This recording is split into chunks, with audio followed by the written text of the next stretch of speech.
ओम श्री गणेशाय नमः। श्रीमन्नारायणीयम्। ओम श्री कृष्णाय परब्रह्मणे नमः। दशकं 21 श्लोका 9।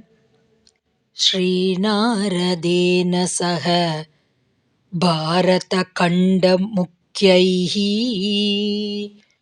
त्वं साङ्ख्ययोगनुतिभिः समुपास्यमानः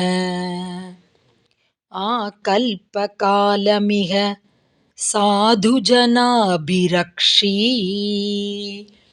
नारायणो नरसखः परिपाहि भूमन्। Word by word meaning. Sri Naradena Saha, along with Sri Narada. Bharata Kanda Mukyaihi, by the foremost devotees in Bharata Varsha.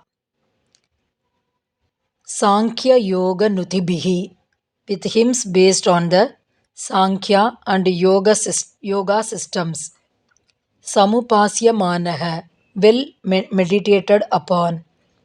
Iha Akalpakalam, here in Bharata Varsha till Pralaya. Sadhu Janabhi Rakshi, protecting the virtuous. Narasakaha, Narayanaha, Tvam, thou, Narayana, who has Nara as companion. He Bhuman, O infinite one. Paripahi, protect.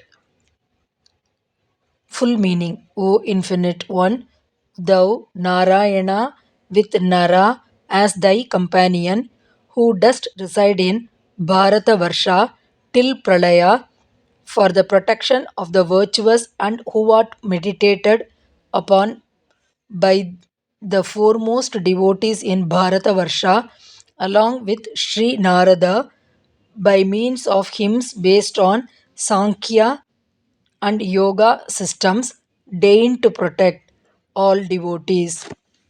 Om Tat Sat.